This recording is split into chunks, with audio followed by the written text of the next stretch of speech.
Hello viewers, आज हम पढ़ेंगे कक्षा 10वीं गणित की प्रश्नावली 4.3 के प्रश्न नंबर पहले का दूसरा वाला प्रश्न। तो इसका पहला प्रश्न हम कर चुके थे, उसमें हमने अच्छे से समझ लिया था कि मूलों का अस्तित्व कैसे निकालते हैं और पूर्ण वर्ग विधि का प्रयोग कैसे करते हैं। तो अभी इसका दूसरा सवाल है। प्रश्न एक बार फिर से हम पढ़ लेंगे। यदि निम्नलिखित द्विघात समीकरणों के मूलों का अस्तित्व हो तो इन्हें पूर्ण वर्ग बनाने की विधि द्वारा ज्ञात कीजिए। तो सबसे पहले तो यह जो समीकरण हमें दे रखी है, इसमें हम यह पता करेंगे कि इसके मूलों का अस्तित्व है या नहीं, और यदि अस्तित्व होगा तो इसे पूर्ण वर्ग बनाने की विधि द्वारा हम ज्ञात करेंगे। तो इसको हल करेंगे।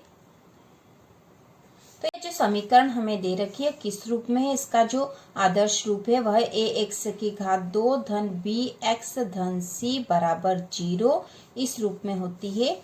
और यहाँ समीकरण दे रखी 2x2 धन x ऋण 4 बराबर 0। तो यहाँ पे x के वर्ग के साथ जो संख्या वो a है, x के साथ जो संख्या वो b है, और बाकी जो अचर पद है वह c होता है, हमें पता है। तो हम इस समीकरण को लिख लेंगे ax2 धन x ऋण 4 बराबर 0। यहाँ a बराबर, तो x के वर्ग के साथ जो संख्या a है, तो यहाँ x के वर्ग के साथ है 2, मतलब a बराबर है 2। b बराबर, तो x के साथ जो संख्या होती है वो b होती है, तो यहाँ x के साथ कुछ नहीं, मतलब 1 तो है क्योंकि 1 x है, तो यहाँ आएगा 1। और c बराबर, c के स्थान पर यहाँ पे ऋण का 4, तो यहाँ ऋण 4 लिख देंगे। अब हमें यहाँ पे मूलों का अस्तित्व है या नहीं ये पता करना है, तो हम यहाँ लिखेंगे मूलों का अस्तित्व जांचने पर। तो इसका एक सूत्र है, यदि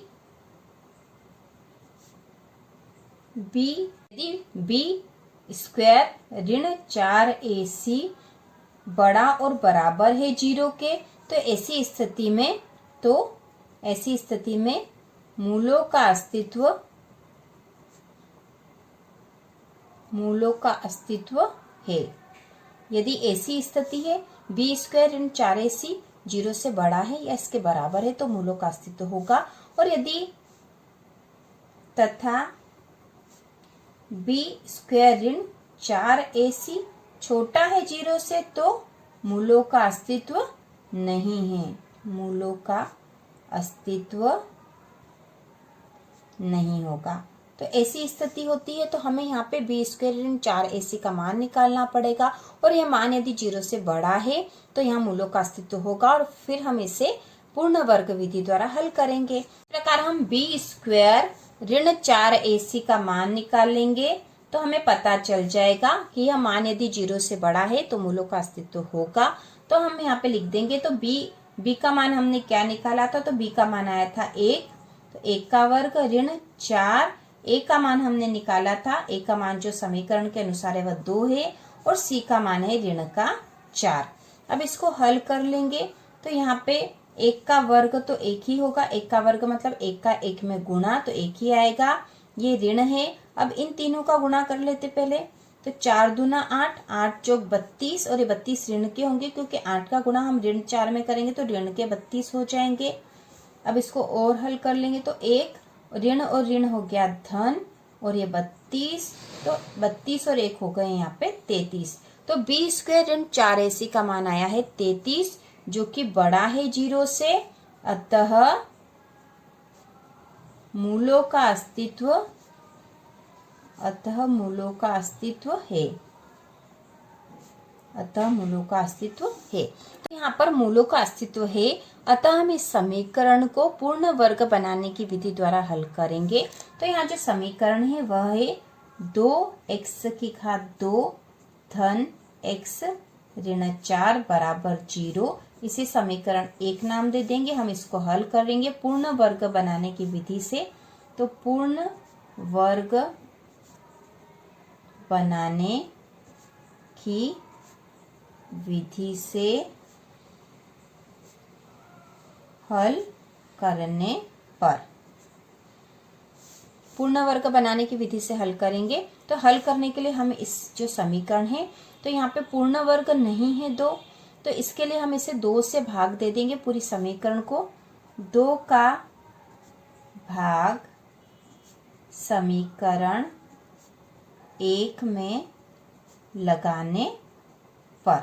और पूर्ण वर्ग क्या होता है, यह हमने पिछले इसका जो प्रश्न करा था पहला, उसमें भी देखा था। पूर्ण वर्ग जैसे कि यहाँ पे एक बार फिर से देख लेते हैं।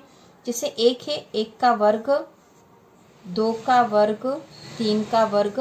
तो 1 का वर्ग 1 होता, 2 का वर्ग होता 4 और 3 का वर्ग मतलब 3 का 3 में गुणा करेंगे तो 9 होगा। तो 1, 4 और 9 जो है पूर्ण वर्ग है।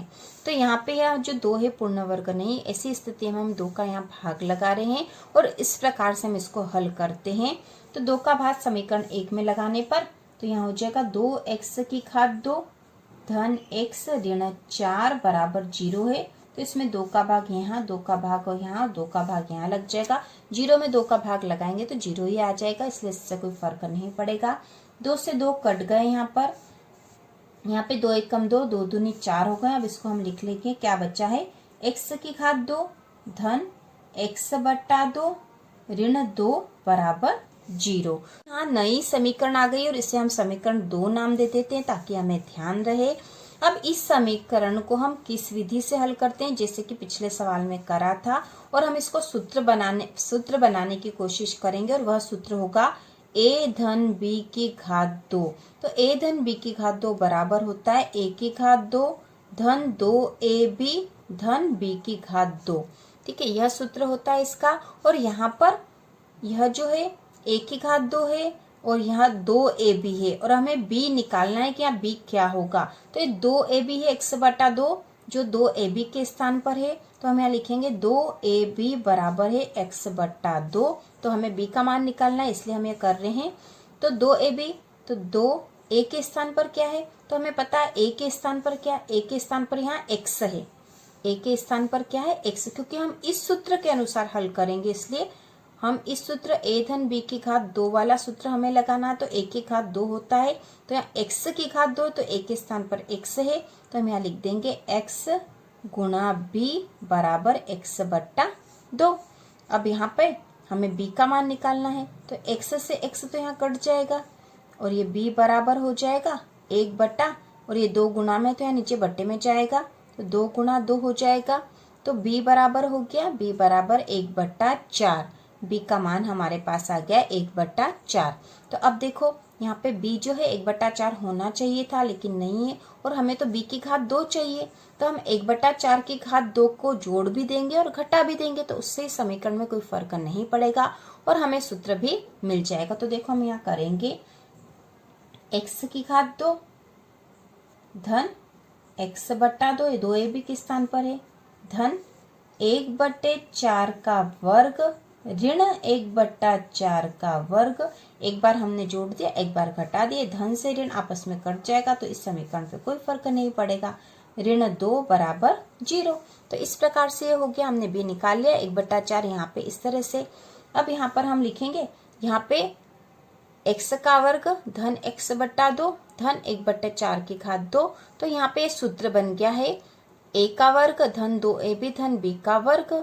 तो यहाँ पे पूरा यहाँ पे जो इतना है यह बन गया है, तो हम इसके स्थान पर a धन b के घात 2 लिख सकते हैं। तो हम यहाँ लिखेंगे x, a के स्थान पर x है, धन b के स्थान पर 1 बट्टा 4। तो x धन 1 बट्टा 4 की घात 2 हो गया है। फिर बचा यहाँ पे ऋण 1 बट्टा 4 की घात 2 ऋण 2 बराबर 0। अब इसको और हल कर लेते हैं हम। तो यहाँ है x धन 1 बट्टा 4 की घात 2 बराबर, अब ये जो ऋण वाली जो संख्या है हम बराबर के उस तरफ लेके चले जाएंगे। तो यहाँ पे हो जाएगा ऋण के स्थान पर हो गया धन का 2। ठीक है, धन का 2, धन लिखने की आवश्यकता नहीं है, नहीं लिखे तो भी कुछ नहीं है। तो धन का 2 और ये ऋण जो है धन के इधर चला गया, तो ये धन का हो गया धन 1 बट्टा 4 की घात 2। इसको हल कर लेंगे हम। तो x धन 1 बट्टा 4 की घात 2 बराबर 2 धन 1 बट्टा 4 की घात 2। 1 की घात 2 मतलब 1 ही होगा, 4 की घात 2 मतलब 4 का 4 में गुणा मतलब 16। तो 4 का जो घात 2 है यहाँ पे हो जाएगा 16। अब यहाँ कुछ नहीं तो बट्टे 1 कर देंगे, इसको एलसीएम लेके हल कर लेंगे। तो 1 और 16 का जो एलसीएम है वो हो जाएगा 16 1 का 16 में भाग लगाएंगे तो 16 ही आ जाएगा। 16 दूना 32 हो गए। जो 16 है उसका 2 में गुना होगा तो 16 दूना 32 धन 16 1 आया, 1 का 1 में गुना करा तो 1 आ गया यहाँ पर। अब यहाँ पे जो संख्या क्या बन जाएगी तो हम पहले इधर भी लिख लेते हैं साथ में, x धन 1/4 का वर्ग। अब यहाँ हो गया है x धन 1/4 का वर्ग बराबर 33/16। हमारे पास आ गया x धन 1/4 का वर्ग बराबर 33/16। अब इसका वर्ग हटाएंगे तो इधर रूट लग जाएगा, तो हम यहाँ लिखेंगे x धन 1/4 बराबर, अंडर रूट लगेगा तो यहाँ धन ऋण दोनों चिन्ह लगेंगे, अंडर रूट 33/16। इसको और हल कर लेंगे तो ये हो जाएगा x धन 1/4 बराबर धन ऋण अंडर रूट 33 का अंडर रूट 33 ही लिख देंगे हम, बट्टा अंडर रूट 16 का मान 4 होता है हमें पता है, ठीक है। अंडर रूट 16 बराबर 4 होता है, तो हम यहाँ पे इसके स्थान पर 4 लिख देंगे। अब इसको एक बार धन से और एक बार ऋण से हल कर लेंगे, तो यहाँ पे लिखेंगे धन चिन्ह से हल करने पर, ठीक है। एक बार धनात्मक रूप से हल करेंगे और एक बार ऋणात्मक रूप से, तो हम यहाँ लिखेंगे x धन 1/4 बराबर धन का है तो अंडर रूट 33/4। अब 1/4 है उसको उस तरफ लेके चले जाएंगे तो x बराबर हो जाएगा अंडर रूट 33/4 ऋण 1/4। अब नीचे के हर समान है यहाँ पे देखो, तो x बराबर हो जाएगा 4 यहाँ आ जाएगा और अंडर रूट 33 ऋण 1। तो x का धनात्मक रूप से मान आया हमारे पास ये वाला। अब एक बार ऋणात्मक रूप से हल करेंगे तो हम यहाँ लिखेंगे ऋण चिन्ह से हल करने पर, तो यहाँ पे मान है हमारे पास x धन 1/4 बराबर ऋण अंडर रूट 33/4। अब इसको भी इसी तरह से हल करेंगे तो x बराबर हो जाएगा ऋण अंडर रूट 33/4 ऋण, क्योंकि ये धन का था 1/4 बराबर के इधर जाएगा तो ऋण का 1/4 हो गया। अब यहाँ पे भी जो नीचे की संख्या समान है इसलिए x बराबर, यहाँ पे हर समान है इसलिए हर 4 आ जाएगा, ऋण अंडर रूट 13 ऋण 1। तो यहाँ पे x का जो ऋणात्मक रूप से मान यह आ गया है। इस प्रकार हमने समीकरण के दोनों ही मूल निकाल लिए हैं और जो है x बराबर अंडर रूट 33 ऋण 1/4 तथा x बराबर ऋण अंडर रूट 33 ऋण 1/4 और यही इसका आंसर है। तो इस प्रकार से हल करना है, बहुत ही आसान है। और इसी प्रकार के और वीडियो देखने के लिए चैनल को सब्सक्राइब कीजिए।